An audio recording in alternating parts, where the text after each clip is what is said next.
Hello guys, स्वागत है आप सबका। तो आज हम बात करेंगे अदानी एंटरप्राइज़ की। और सबसे पहले आपसे रिक्वेस्ट है कि अगर आपकी इसके अंदर होल्डिंग है तो इसके ऊपर हम डेली या फिर time to time Adani Enterprise के ऊपर टेक्निकल चार्ट के ऊपर एनालिसिस करते हैं। तो हमारे चैनल को सब्सक्राइब जरूर कर लें।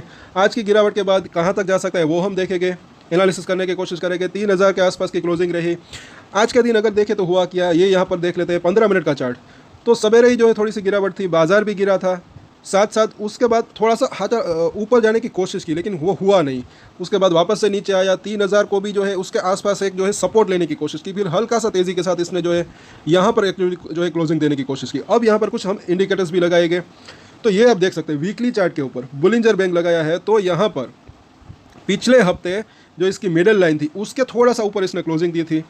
अगर ये सिलसिला बरकरार रहता तो ऊपरी लाइन जो इसकी 3400 रुपये के आसपास थी वहाँ तक जाने की संभावना हो सकती थी। लेकिन आज के दिन जो क्या हुआ, ये जो इसकी मिडिल लाइन है वापस से इसको नीचे आया। अगर इसके ऊपर चला जाता है तो बात अलग है, तो वापस से ये 3400 तक जाने की संभावना रह सकती है। अदरवाइज अभी यहाँ पर जो है इसकी जो निचली लाइन है 2850 वहाँ तक जाने की संभावना हो सकती है। अगर ये कुछ लेवल्स को और तोड़ दे तो तब की बात है। पहले तो जो है आज का लो जो कि 3000 के आसपास है वो, और उसके नीचे भी हम बात करेंगे। उससे पहले भी कुछ सपोर्ट इसको मिल सकते हैं। जैसे कि यहाँ पर अगर देखिए, ये डेली चार्ट के ऊपर जब बुलिंजर बेल लगाते हैं तो यहाँ पर इसका जो है 3000 के बाद का एक सपोर्ट जो दिख रहा है वो है 2950 का। तो 3000 और 2950 ये दो सपोर्ट हो सकते हैं। उसके बाद का जो आखिरी सपोर्ट शॉर्ट टर्म की बात करें तो 2850 के आसपास का दिख रहा है। और आगे हम देखें MACD को, ये इसको आप खास जरा देखें। पिछली बार जो है यहाँ पर हल्का सा बुलिश क्रॉसओवर हुआ था, फिर ये तेज़ी आई थी। अभी यहाँ पर ये बेरिश क्रॉसओवर की तैयारी होती हुई दिख रही है। तो अगर मुझे ऐसा लग रहा है कि ये 3000 को तोड़ता है नीचे की तरफ, तो यहाँ पर जो है इस तरीके से एक बेरिश क्रॉसओवर हो सकता है। उसके बाद एक थोड़ी सी और गिर सकता है, जैसे कि हमने देखा 2950 से 2850 तक जा सकता है, ऐसा लग रहा है। बाउंस बैक आता है तो कहाँ तक जा सकता है वो हम देखेंगे। अगर कल के दिन बाजार सुधरता है तो इस लेवल के आसपास, जैसे कि ये 3100 रुपये का प्राइस है, यहाँ पर 21 दिन का मूविंग एवरेज है, ये लेवल काफ़ी इंपॉर्टेंट रह सकता है। इसके ऊपर निकलता है, वहाँ पर 1-2 दिन टिकता है तो स्ट्रेंथ जो है वो वापस आ सकती है। फिर ये 3200 से 3300 और 3400 तक जाने की इसकी संभावना रह सकती है।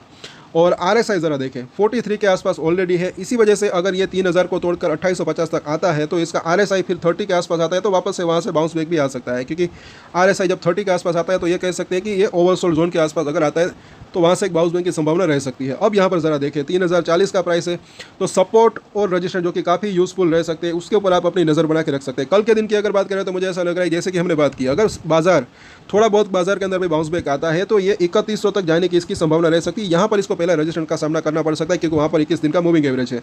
अब 3040 का प्राइस है। सपोर्ट और रजिस्टेंस की समरी ले लेते हैं। तो पहला अगर सपोर्ट की बात करें तो जो दिख रहा है 3000 के आसपास का जोन, जो कि आज ही इसने वहाँ पर लो बनाया, उसके बाद 2950 और उसके बाद जो है 2850, तो ये इसके सपोर्ट दिख रहे हैं।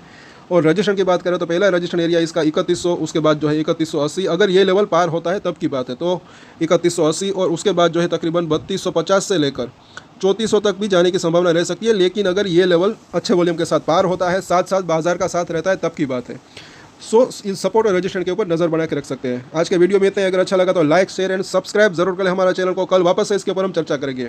और एक स्टैंडर्ड डिस्क्लेमर जो कि मैं हमेशा देता हूँ, आप कोई भी ट्रेड ले उससे पहले अपनी रिसर्च करें, अपने फाइनेंशियल एडवाइजर की सलाह ले, उसके बाद ही कोई डिसीजन ले। और डिसीजन ले तो उसकी जिम्मेदारी मैच्योरिटी के साथ खुद ही ले। ये वीडियो मैंने एजुकेशन पर्पस के लिए बनाई, मेरी तरफ से कोई भी बाय या सेल की रिकमेंडेशन नहीं है। Thank you.